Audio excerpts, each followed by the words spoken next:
Festival fairies make cups full of satin and sunlight that spill pebbles and robin's egg bits when cool wind upended. Tinker Bell has been building again. Carpets unrolling like ribbons unfolding in raindrop water slides chased by, look out, acorn nut landslides now. Everything's tumbling halfway to bee-buzzing crazy town here. 'Tis the season for the garden pioneer. Mermaids in fin-flipping frenzy and swan-diving swallows with illusions of feathery grandeur come later, in sun-crusted summer, when high grass and deep water make cover for anthills and fresh-matted beaver nest tangles of wood. There is life in these flowers, but it's raw now, still juicy and tender and half-bitter, untamed, and cleverly hidden in tightly nipped buds just shyly unfolding, the color of blushing, and young girl dresses, or crisp cottony pillowcases, and the rainbow assortment of summer sky choices. Yes, the fairies have been hard at work, as they do every spring, because as you can see, leaf-skirted Tinkerbell, button and matchstick box building Tinkerbell, doll-sized small Tinkerbell, has been building flowers again.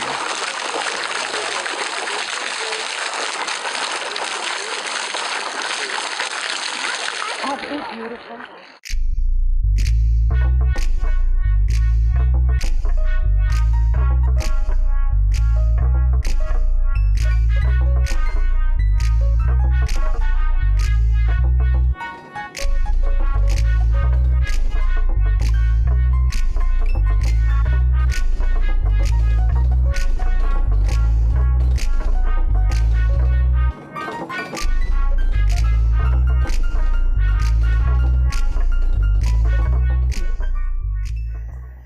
Welcome to another episode of Culture in Maine. We have an incredible show for you today. Our first musician is a great singer-songwriter, queen of the open mic scene, but she also performs all over the country with her band, The Penny Black, Eliza Doering. We also have a videographer, photographer, digital mastermind who's been filming in the community for more years than any of the rest of us have. So if you've seen something on YouTube that has to do with York, you've probably actually seen his work, Randy Flaum. We also have another poet from the New Kids series that we've started featuring last week, the incredible Deby the Zombie. Very evocative, very powerful poetry, all coming at you in this episode. But let's start with the singing, songwriting stylings of Eliza Doering. This one's called Hold the Door.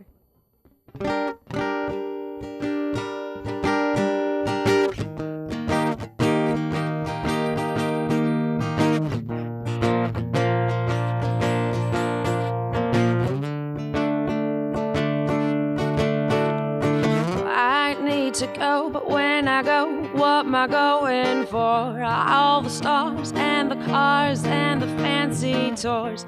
I need you, you need me. Won't you hold the door? Won't you hold the door for me? Won't you hold the door? And I'll be yours, oh yours. And I never speak my mind. And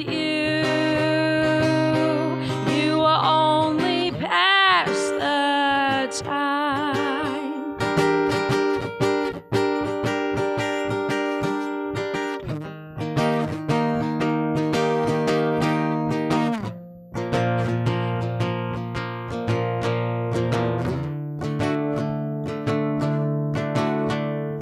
And I'll close my eyes, count to 3, what you dreaming of? All the stars and the cars and the love above. Oh, I need you, you need me. Won't you hold the door? Won't you hold the door for me? Won't you hold the door? And I'll be yours,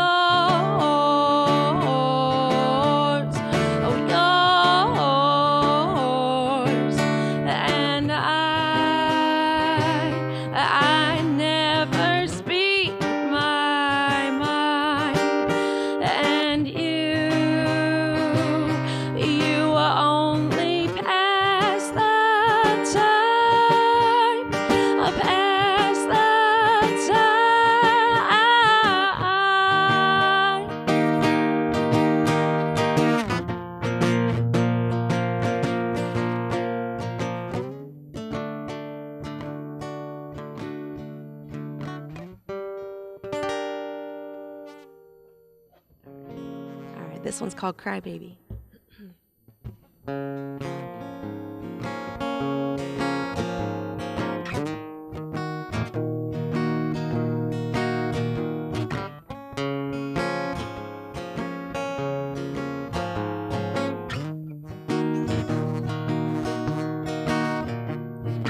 Cry, baby, I don't know why, but you came along to me.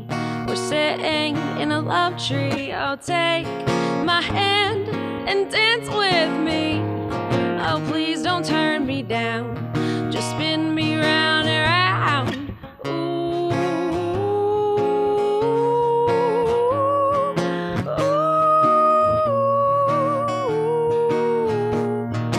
Close your eyes, I'll sing a lullaby. If you hold me close, to keep away the ghosts. You took me to your pretty home. Now I'll show you what I call my own. Oh, cry, baby, dry those tears and stay another day. Oh, nobody else can ease your fears, so keep me near. Oh, cry, baby, chase away the gloom and sing your tune. Yeah, I need you here, yes, it is true, I really do.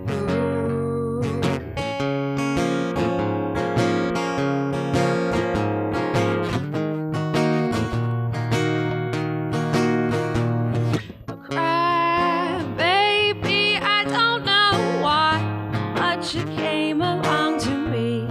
We're sitting in a love tree. Oh, take my hand and dance with me.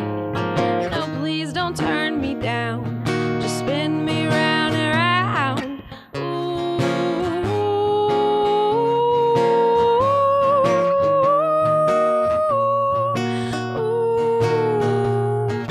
Close your eyes, I'll sing a lullaby. If you hold me close, to keep away the ghosts.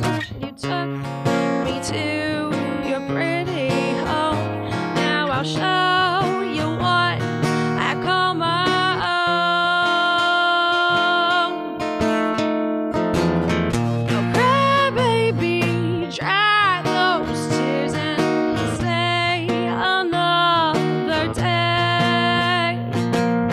Oh, nobody else can ease your fears, so keep me near. Oh, cry, baby, chase away the gloom and sing your tune. Yeah, I need you here, yes, it is true, I really do.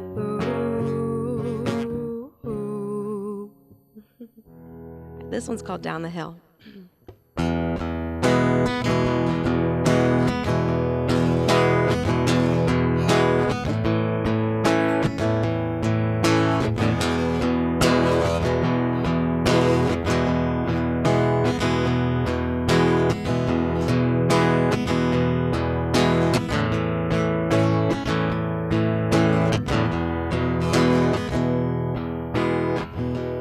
Babe, when I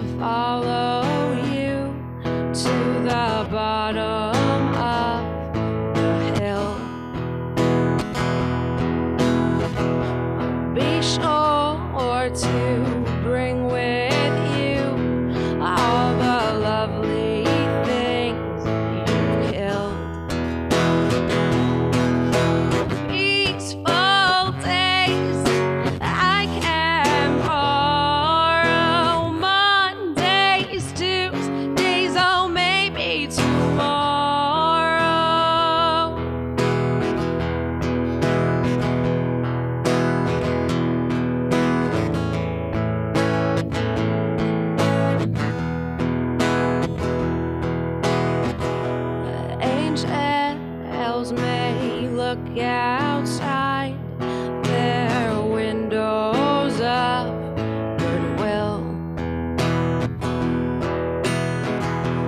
But what I can see today can only be seen from hell.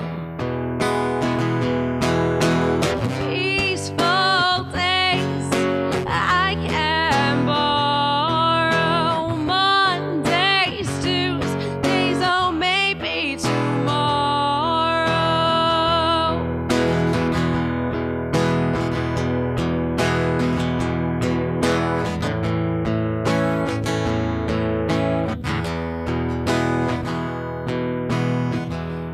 You've taken me inside the echoes of your cell,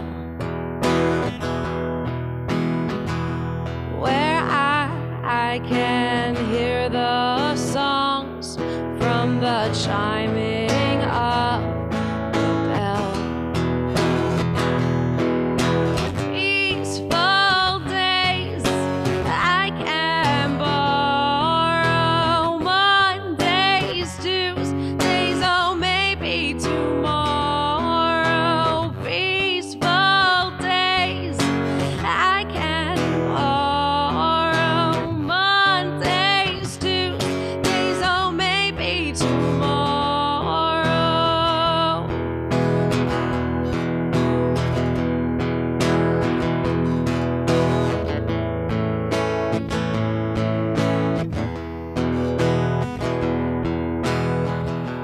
Babe, when I follow you to the bottom of the hill,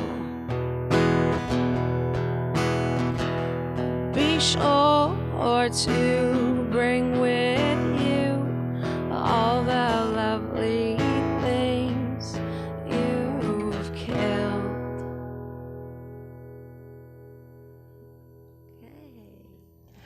Eliza! No, you cannot be nervous. No nerves, no nerves. Now, what I love about your music, and it stands on its own, but what I love about your music is that when you go to the open mic scenes, when you go to these incredible concerts, and especially when you're dealing with rock, you're dealing with banging on guitars, you're dealing with great bass behind you, you just don't see that many chicks out there rocking it like you do. I know, it's so true. Yeah, and even your so band, funny. your band that you play with, the Penny Black, you are the female component of this ensemble too. Is that ever weird for you? It's awesome. I love playing from a bunch of boys. Nice. Makes me feel strong. So do people ever give you a hard time? Do they give you the respect of the performer? Is it or is it a boys club? People ever give you a rough time? It's a boys club, especially in the studio. And I actually went to music school, and I had a professor warn me. He was like, this is a complete boys club. You don't really know what you're in for. But no, it's so fun though. I love it. And you perform full time. You are able to support yourself, the musician dream, living the musician dream. I'm not gonna lie. I can't support myself. I live with my parents. It's okay. I drive their Prius. I'm good. Nice. I mean, sometimes Nice. I get paid, sometimes I get supper. Working in trade. Right. It's a barter system. Right. It's good, solid history for that. Exactly. So what made you decide that this is what you wanted to do with your life? I'm not really sure. I've always been artistic, and actually I found an old journal of mine from when I was like 5 years old, and there was this little stick figure drawing, and underneath I had written, me as a singer. So I guess I wanted to do it for a long time. I would lock myself in the car and sing, and like hope that my parents didn't hear me. What, they were not supportive? They were not thrilled at having a singer daughter? It's not that. I was so embarrassed that I just didn't want anybody to know that I liked this. Now, I don't you know said why. you had huge issues with stage fright. I did. How did you get past that? I mean, how do you go from being someone with paralyzing stage fright to being a professional performer? Well, I dropped out of music school, and then I played for my dad after I dropped out. I had written a song, and I was like, okay, my dad has sent me to Boston to this school, he should hear me play. So I played for him, and he was so happy. He cried, and I was like, oh, well, I must be good. I made my dad cry. And I got over it actually pretty quick, and I started writing and just writing and performing. So now, is it more difficult performing your own stuff? Does that feel more vulnerable? Did that make you more self-conscious? Or do you feel more comfortable when you're performing your own material? I like to perform my own material. I find it's more personal, and when I sing, I feel like it's more truthful instead of mimicking someone. I mean, there are certainly people who play covers and like completely make them their own, and it's amazing. But I feel more comfortable with my own stuff. And have you been composing your own music and playing as well as singing the whole time that you've been performing? Where did you learn all this stuff? And I know your family has a musical background, and you even have your brother is in your band too as your lead guitarist. So the Partridge Family. So did you grew up just playing instruments and singing and familiar with them? Well, I really decided that I wanted to be a singer in high school, and I found a voice teacher, and I went home and I was like, Mom, I found a voice coach. This is what I want. That's what I gotta do. This is what I gotta do. So I did that, and I didn't really do the chorus scene. I actually was kicked out of chorus. Scandalous. No. Oh yeah, but so I just started playing in high school. And my brother started playing a little bit before in middle school, and he inspired me. And I had some really inspiring teachers outside of school, private instructors. Wow. So now tell me about the Penny Black. You guys have a brand new CD that is just about to come out. Yep. So what's the vibe of the CD? How would you describe your music? Alternative rock. There are some rock and roll songs, and then we have a song on there, Cry Baby, and it sounds a little surfer rocky. I'm learning all these genres of music. We have grunge, thrash. Oh yeah. I'm like getting my education with this. Surfer rock is its whole own genre. It's not, the whole thing isn't surf rock, but there is a surf rock genre. It's kind of big right now. Nice. See, that's why I need you to keep me connected, Eliza. That's what I need. So okay, you've got the new CD coming out. And you've got the whole band that's on this. You've got yourself. Yep, and John Doering, my brother, he's the lead guitar player. Justin Mann on bass, Tom Miller on drums. And we recorded down at Invisible Sound. It's this crazy, crazy studio. It's in this huge factory, and it's like you're walking through this grungy, like Oz type building. And then you get to the studio, and there are these two stone sculptures, and you're like, what? Where am I? You open the doors, and it's this vintage amp museum. Does that add like atmosphere to the music? Oh yeah. Does it help? It helps to have that. Definitely. Super cool. Yeah. Super cool. Oh my gosh. So you're like just really excited about getting out and touring and. Yeah, I mean, we want to schedule some tours. We're going to be in Boston very soon. We're playing at the Burren, and actually my brother's graduating from music school, so we're playing his senior recital. It's so funny, you're supposed to play the senior recital at the school, but I guess the rooms were all booked, so I was like, well, let's schedule it for a club. It'll be way cool. That is really cool. You just made it extra cool to be graduating. Exactly. I don't think we're allowed to drink, though. Uh-oh. Yeah. No fun. Well, that's fine. So now, how is it playing in a band with your brother, with a family member? Creative conflict, or like you guys just totally in sync? We're usually on the same wavelength, but I mean, we're brother and sister. So it is what it is. Right. And there are times where it's like, oh my God, I'm done with this. But then the great times like, wow, you completely get me. So it really works. Okay, so now if you had to give some advice to someone else that was trying to get started, they wanted to sing, they wanted to perform, but they were paralyzed with stage fright, they were nervous about performing, what would you tell them? And take the time to find out what works for you and just think about it. There's no rush.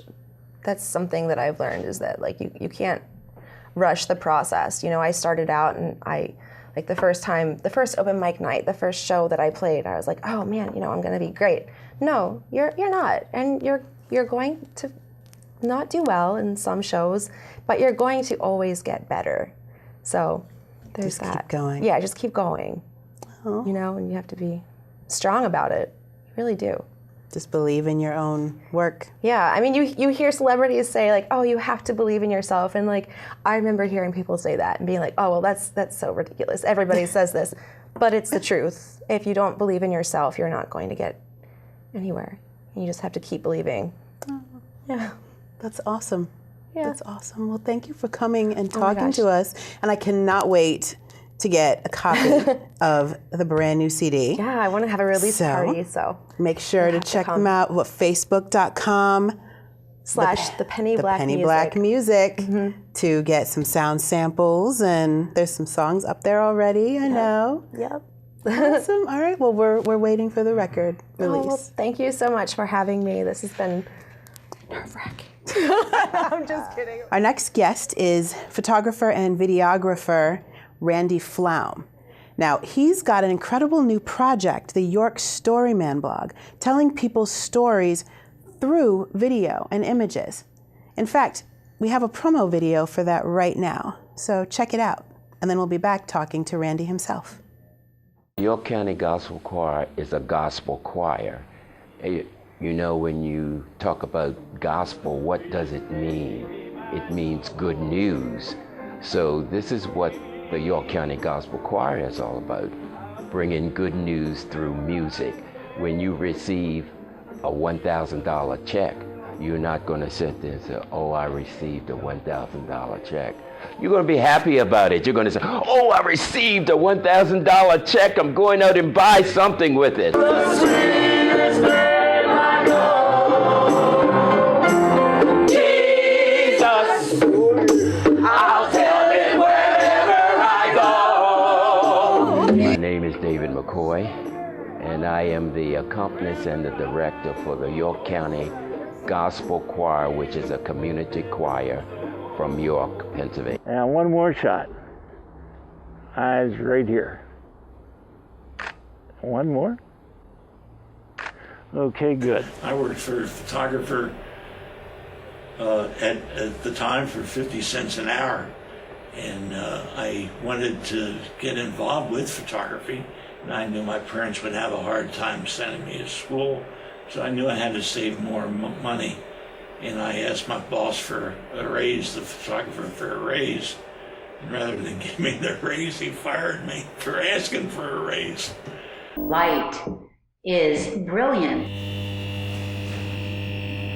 It's a beacon. It attracts your attention. It bathes you in that illumination that allows things to happen. And that's what creativity is. And that's what YORKARTS is all about. I remember in Clark Alley, in the back of the Vigilant Fire Station, I see this motorist come driving down Clark Avenue in the floodwaters, and I thought, what's he doing? Where does he think he's going? And he was going slowly, the car started to float. So he put it in reverse, and much to my surprise, the rear wheels were spinning, and suddenly the car started to slowly back up into water, and he actually got it back onto the ground where he could drive it away. That was unbelievable. I wouldn't have believed that if I hadn't seen it. I kept going out, and I seen it up at King and Newberry Street, and I came in and said, there's furniture floating down Newberry Street now. Ground was completely saturated, so that left only the creek to flood.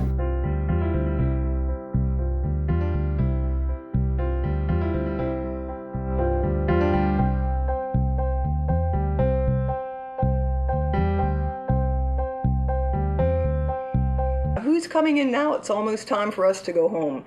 And she said, oh, it's just Bots, her husband. So when Bots came walking through the other office there, and I thought I kind of saw a head behind him, but I wasn't sure.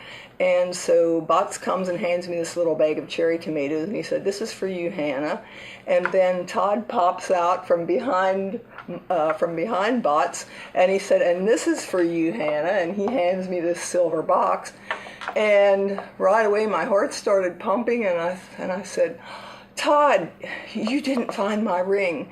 And I took the lid off of it, and there it was, and I was just so excited, and I just couldn't believe it. I couldn't believe it, and I picked it up, and I just looked at it, and I still can't believe it. Every time I look at it, I can't believe that I have this after 52 years. There's always enough room for beer.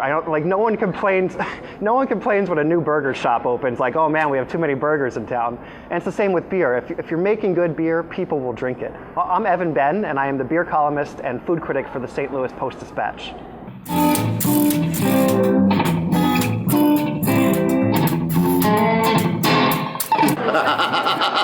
You want to go? I'll let you take this one. Well, I really think the future is teaching. So many, I'm just talking with these guys here earlier, so many people think I could never learn to play a stringed instrument. And I really, there's something mysterious about slide guitar playing in particular. It's not that mysterious at all. And because I think it's so, you don't have to build up calluses like on a normal guitar. And a lot of people quit playing guitar, even as adults. They start and it hurts. I mean, steel strings hurt. They just hurt when you fret them and press them. So slide, not an issue. They maybe get spooked by 6 strings. Well, how about 3?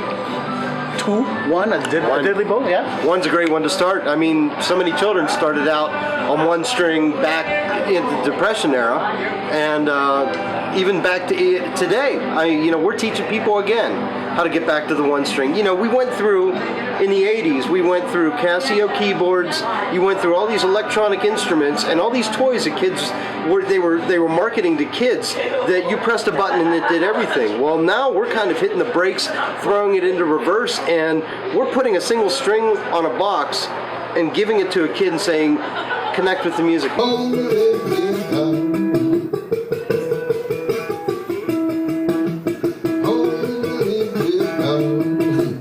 Actually, let me expand the question to what's the future of homemade instruments and what. Okay, so the thing is that, in my opinion, so homemade instruments sort of help, they sort of free you from having to have a store-bought instrument.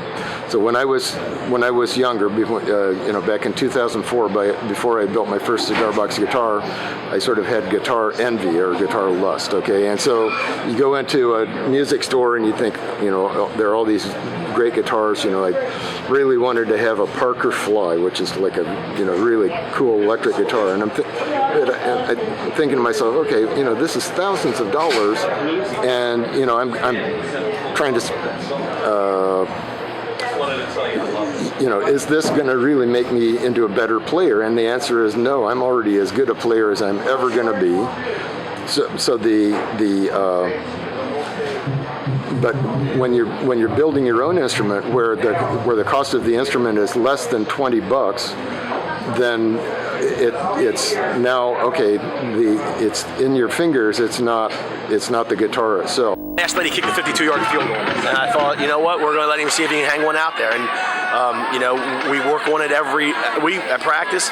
We start at one end and we drive, and when we get down, we kick extra points the first time, then we turn around and drive, and then we kick field goals the next time. And when you have a weapon like that, you got to try and give him a shot. And he's a freshman, but the field goals are fantastic. But when he can kick the ball in the end zone for us, another team starting on the 20-yard line is humongous for us. And I can't say enough about him. He works his butt off too. I just kept my mind clear. I relaxed. I knew that my line would hold for me and my holder would get it down for me, so I was confident in myself. I don't know how to, it's fantastic. I don't know. I'm giddy as a little schoolgirl. Very important to have a library in your town. In this town, the kids walk here. I don't know that if they had to be driven somewhere, it would be less likely to be used. We kind of use this not just as a library, but as a gathering place too. It's not a community center, but it is a place for the kids to get together. 2, 3, 4 yellow. I never really counted them all. I made, it's called Pineapple Honey. It's jellies and jams and honeys, and there's several different classes. On the next page. Some music good and some weren't.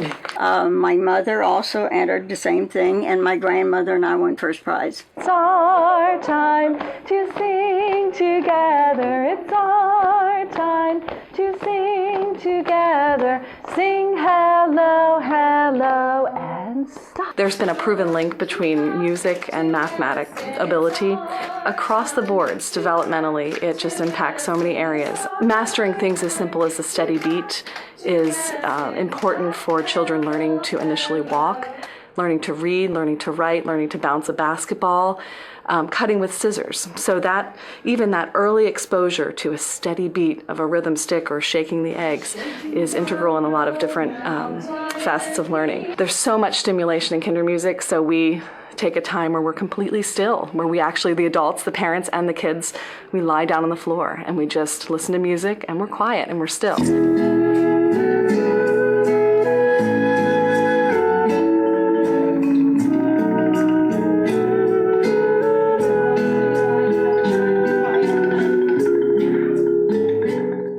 Not only is Randy an incredible videographer on his own, he's even a guerrilla videographer with a cell phone camera, so watch him if you see him in public. He's also the video editor for the York Dispatch newspaper, so he's done a lot of incredible work with them capturing images, videos, movements, and stories of people in the York area. And now he's taking it to a whole nother level, telling the stories he's decided he wants to tell. So how do you decide what stories you want to tell? Well, on my own, I've started just promoting other stories. I might put it on the Dispatch site, but I'll also keep it on my own site. There's projects I like to do long term, which I'll do, let's say off hours, but they'll go back. they'll go back through the paper and their projects, because since my wife and I moved down here in 2000. We've fallen in love with York, and the people of York are what make it. Huh.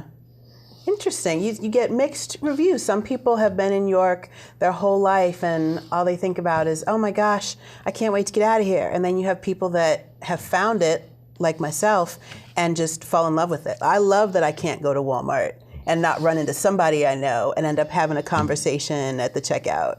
So now, where did you come here from? Northeastern Connecticut. I know, listen to your accent, that's so cute. Matter of fact, right next to the University of Connecticut, why people wonder why I'm such a big UConn fan.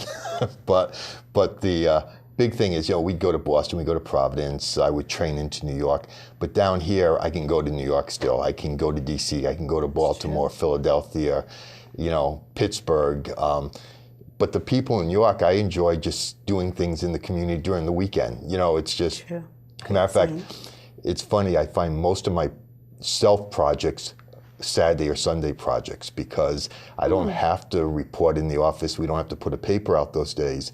And I can just spend my time, and my wife totally gives me the freedom to, she understands. As a matter of fact, lately she's been going with me and shooting stills while I can focus more on video. Wow. So you just randomly stumble across stories while you're out talking to people, or do you go and seek out, I want to do a story about this, or I'd like to learn more about that? I basically read the newspaper and see what's going on and say, this looks good, or we see activities going on, and then it balances off. People come to you also and say, do you know about this? Do you know about that? And yes, it balances off both ways. So now, I was looking you up on YouTube, and there's videos that you have been filming in the York area of, swing dancing or, street fairs. I mean, just going back for multiple years. So what has kept you interested even after all this time of filming, the things that are going on in New York City? It's pretty much an old saying, everybody has a story to tell. And I totally believe it. And if you go in with that philosophy, you'll find a story from somebody.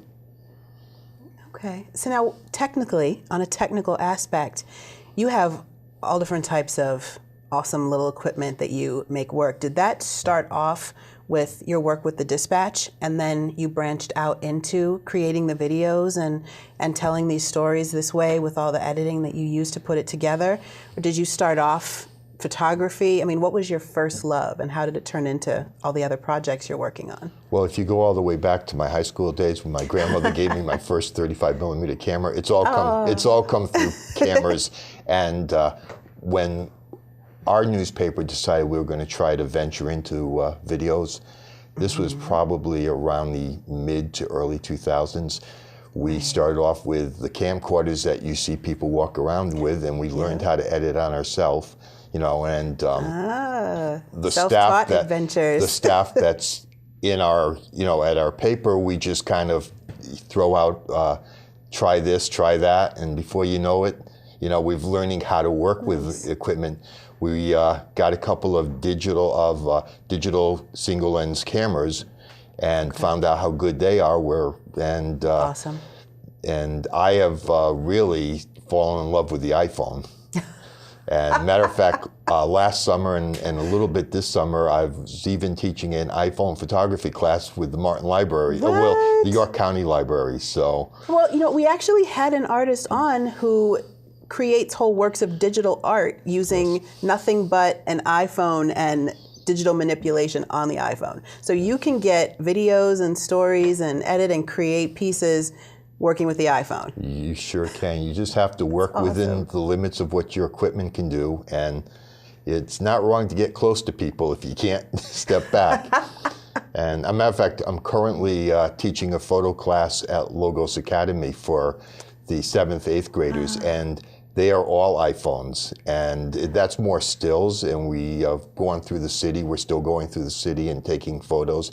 And I've even seen one of the students, the last trip, use their iPad. So I'm going to learn from them. If they're doing it with iPad, then that's my next challenge. The next story is going to be the iPad story of York. You just can't stick it on the side of your belt that easy. Also true. Also true. So, as someone, I mean, there's probably nobody in York that knows the city better than you do and all the things that happen here. What's your favorite event? Well, first I appreciate that because I've only moved down here in 2000. But you attacked it with a vengeance. Yeah. Boy, my favorite event, I enjoy baseball, so I enjoy Revolution games. I love going there and finding people there. And more than the games, we have people who like to photograph the games, but I enjoy the people there. I totally enjoy like the Halloween parade and all the little things, not because it happens all the time, which it does. There's just so many different people get so involved with it, they almost forget that they're being photographed or having video shot. And so those events. But I do have to tell you, the bike night parade. Oh, jeez. It comes by our house. We're about 2 blocks from it. And even though we don't put a paper out the next day, I tell my wife, look, I'm going to go up to the street I'm going to go up to Market Street, and I spend about a half hour, an hour, and I put a quick video together because I just enjoy the people going through it, and the people dressed up on the bikes are wonderful. I love it. I love it. So now people can check out your stories on the Storyman blog now. Yes. Correct. And you have stuff posted, just all different stories and ideas and the blogs that I'm doing is basically how to put videos, you know, how to put stories together, I should say. And as a matter of fact, a friend of mine who's not photography by profession is very good, and he just set me up with a photo. It's not really a photo club, but someone who's having photo projects. Oh, cool. And he has published a train book. It's only on, and that's going to be my next one on the blog. I'm going to promote that because he's telling stories by driving around and taking pictures with.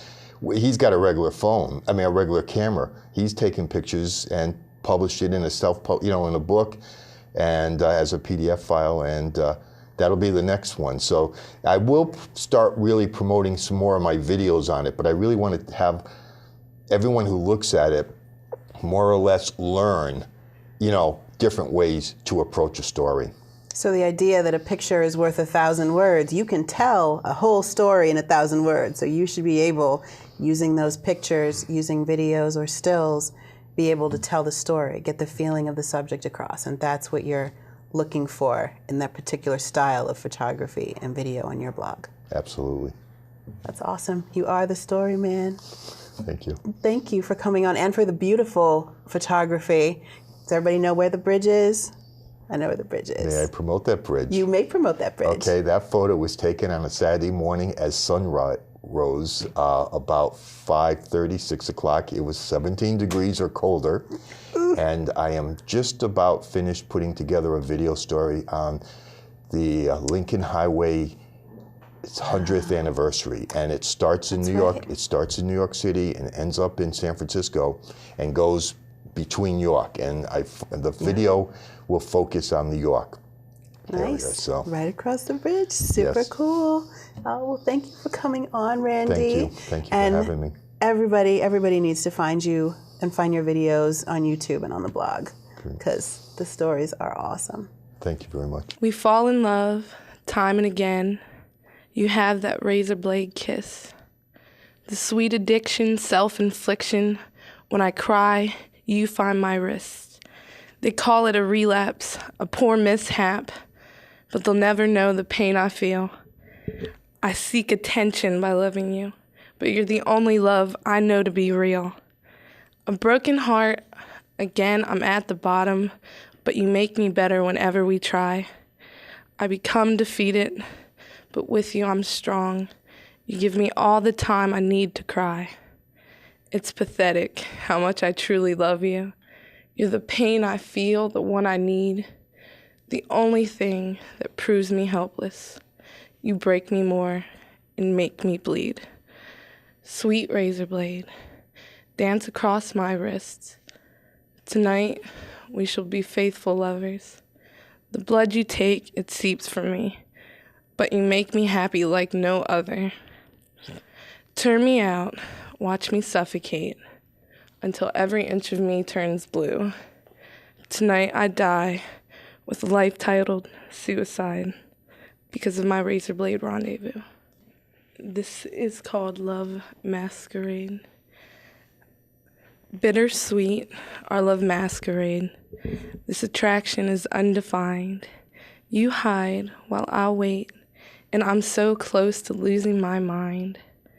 Brought on by words that now seem so far, I yearn for your touch wherever you are. I'm surrounded by faces who've never felt those hands. My mask is strapped on firmly. They'll never have the chance to understand. But alone I am, alone I'll be, locked up behind my own walls. Put them down? No, I'll keep them up. Inside of them, my heart begins to fall. Time stands still, and I try to forget. I try to embrace you, but you won't wrap your arms around me, and I swear I couldn't ever face you. I'm an option, a choice, one that's not so specific. You'll let me crumble or inspire me. If you're with it, I'm with it. Addicted, conflicted, consumed by you, I burn slowly, light another cigarette. In due time, we realize I'm just something to forget. This one is called Listen or Hear Me. Depends on how I feel like telling it that day. I wrote this one because, I've always, felt the need to try to identify with people. The whole reason I write is to allow, other people to just not feel so alone when they are in their dark places, because I know, that was the worst thing that I had to go through when I was feeling down when I was younger. So, this one's called Listen. Hear me, I am alive. I will not hold back the voices inside. I'm going insane and you don't know why. Hear me, I am alive. Hear me, I have a voice. I need your help to make this choice. And though it's covered by all the noise, hear me, I have a voice. Hear me, I cannot speak. They're laughing at me, I am weak. They sit, they stare, I am a freak. Hear me, I cannot speak. Hear me, I feel like you. Busted up, duct taped and glued. I am afraid, I don't know what to do. Hear me, I feel like you. Hear me, where do I go? I am lost, I do not know. I've lost my way, I love you though. Hear me. Where do I go? And we're here with Deby the Zombie. Interesting tag name. What made you pick Deby the Zombie? Well, I'm into like darker stuff, and zombies are... You don't say. Yeah. And I like always had a thing for like old zombie films and stuff like that. But when like thinking of a name for myself, it was like me trying to contemplate my role in the world. And I feel like that there's not enough people going out there doing what they want to do. And it's almost as if they're mindless and they don't get to make the choices for themselves. Like, so zombie, I guess I'm just trying to identify with those people. Gotcha. Maybe inspire them to do a little something out of the norm. Wow. Now, if you don't mind my asking, how old are you? 19 years young. Oh my gosh, look at you. The stuff that you tackle is serious. Talk about feelings of depression, suicide, battling cutting, and other self-destructive addictions. Is it hard for you to put those stories out there when that's so personal? I mean, your writing is not trees and flowers and the sunset over the Susquehanna.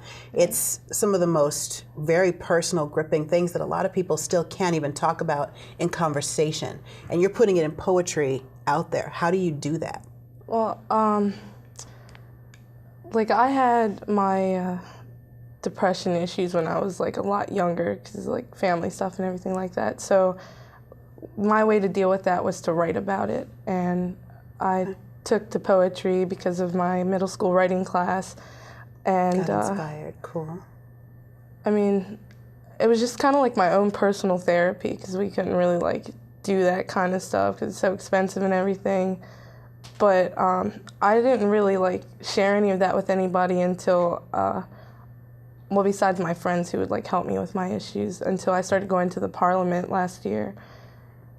So this performing career, this is very new. And I know, as someone who was there, I saw you actually at the very first time you ever read out in public. Yeah. And you were so quiet, you were hunched over, and you were like, oh. And I saw you at your last show, and that is a completely different Deby in 1 year.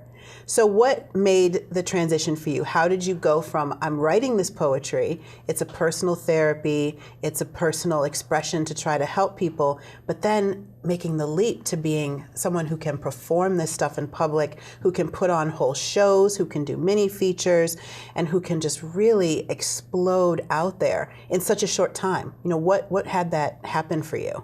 Well, I've always been like a really kind of like social butterfly, so it's always been easier for me to talk to people as far as like the content and everything like that. I just, at the open mics at Parliament, everybody talked about everything, and it was so like easy to get comfortable because when somebody else like you barely know shares that kind of emotion with you and like a room full of people you may never see again, it just like helps build a sort of confidence to know that there are other people out there, even though they may not be in your life, who might feel similar or who might be able to help you or who just want to listen, even if they can't help. Just a sense of, you got a sense of connection. You knew that you weren't alone, that the people out there weren't alone. Yeah. That's amazing. So now there's no going back now, huh? Guess not. I mean, I wouldn't really want to either. I've met so many like great people, like yourself. Like, I can't believe like what you guys do. Like, when I was like younger and like first starting to write, I never thought that this would happen. Like, and it's really cool to just be able to be like, this is my stuff. I hope somebody might hear it someday, or like might see the show, or like maybe come out to an open mic and be like, holy God, like that, like somebody like feels the same way. I'm not alone. I'm not like weird, or I'm not like different. I mean, it's not bad to be different, but there's a big difference between being different and being alone. Yeah. You can be different, but it's nice to know you're not alone. You are brave. You're brave. That's an amazing thing that you do for people, giving them a voice through yours and taking the risk to share your story so that maybe somebody else will have the courage to do the same. Oh, come here. You're so amazing. Amazing. And although Deby is one of my favorite new local performers, I have another favorite performer from the area who just happened to drop by the studio today. Surprise guest, Parker James Hooker. Now, if you don't know who he is, that means you haven't been to any open mic anywhere, any event where there's even the tiniest bit of music or anything having to do with cool, fun, spontaneous, amazing stuff, because that's what he does. He's a harmonica player. Yes, people still play those outside of shacks and blues joints. In fact, he's here in York, and he's going to come talk to me a little bit and then jam us out. We have some cool toys with us that have magically appeared, and they came with our musician who has magically appeared too. All right, what's the deal, Parker James Hooker? What's going on here? Well, Carla, it's just it's nice that you would ask. This is, besides playing harmonica, this is what my other love is, making these strange-looking things out of stuff that I find everywhere. This is a commission piece for a lady here in North York. Wow. She had this box, and she said, "Can you make me a guitar?" And so this is a little two-string thing that does play very well. Wow. Played it out at First Cap a couple weeks ago, and I just... And we had Shane Speal, who does the cigar box guitar. He was a very big open mic and stuff. Part of me getting into this. And I just, I come up with like these tins that... Are not tartlets. Tartlets, you know, and these are all electric, and you can play them. And so those all plug in? Plug in and play, yeah. And you put all that together? I get crazy with the headstocks and stuff, and just sort of try to be a little more creative. You carved those? I carved everything, yeah. Wow! So yeah, it's... The detail is beautiful. Yeah, these are artwork that you can play. And this is one that Mrs. Fields responded to us. This is a Mrs. Fields. It even has the cookie chart on the back. Nice. It's still what chocolate's what. And, nice. And this is proves that love hurts. See, it's very sharp, very sharp. Oh and they all play very good. This is one that I'm very proud of. This one. It's very heavy. It's made out of. Oh my gosh, look a at humidor body and corian and mahogany, and it's just a cool piece. I mean, how do you make these shapes? They're not Well, formed. they used to call it whittling, but now we don't use a knife. Yeah, whittle this is all Dremel tools, files, sandpaper, hours and hours and hours of sanding, and this one was sort of the highlight at the cigar box guitar this year. And Absolutely. I put the poster on the back here to sort of commemorate it. So it's a commemorative piece here. Oh, and I'm going to have these at Second Saturday at Ron Vestal's Furniture Outlet, along with a bunch more that I have. And I have 5 more that are laying on my workbench that hopefully will be done by then. So people can come and find you They at can your look at it table and, at yeah, Second Saturdays Second Saturday. at the Furniture Outlet, and they can come and purchase it, and you'll do custom work and take requests? I pretty much, these are my samples. I pretty much take like commission. They say, well, I have this box my granddad had left me, and I'd like to make a guitar out of that. And I try to come up with some kind of unusual thing. And basically they'll be hanging on their wall. But if they want to get it down and show somebody that actually plays, they can do that. But fully functional. Fully functional, yes, indeed. And it's been a lot of fun. And it's I have a background in commercial art, and so this is sort of getting me back into that whole scene again. And I have my foot in the art part of the society here, and a foot in the music. So it's sort of like, hopefully one will point people in the direction of the other. So this is a way to bring together your art background and your it's love of really music. neat to hand this to Nate or somebody at one of the open mics, and they play it, and it's just so cool. Nothing like having a baby and being proud of it, but they're a lot of fun. So will you share some music with us? Yeah, a friend of mine, he's going to be up here a little bit later. He's going to play some guitar, and we're going to create something brand new. Spontaneity. We love it. I'm ready. So, well, let's jam out then.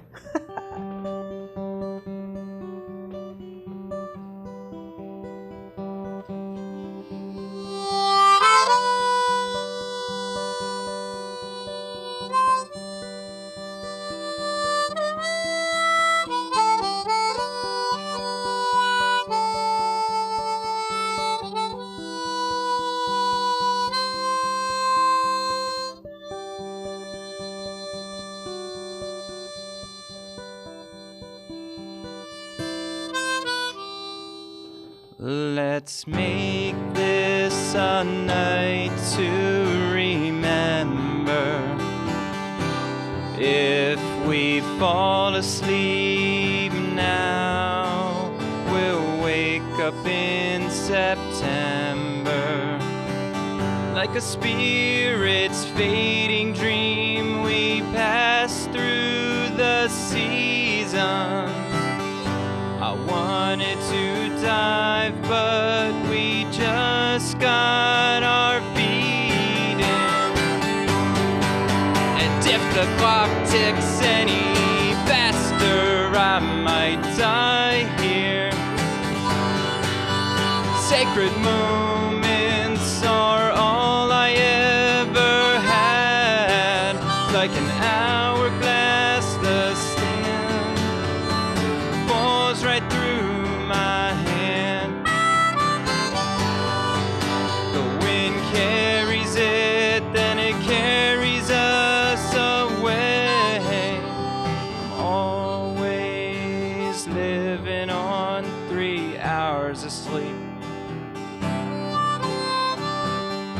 A wasted night's a wasted day to me.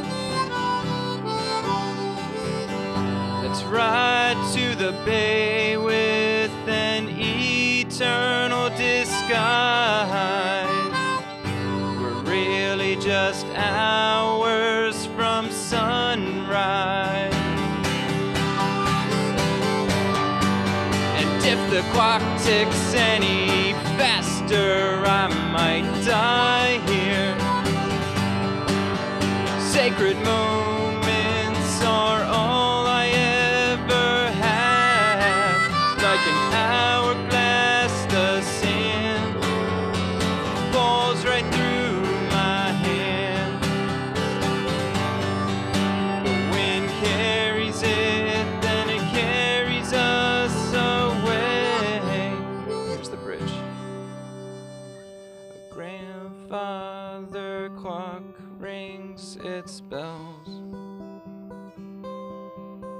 announcing all of its demands. Two time-telling hands can take one mortal body and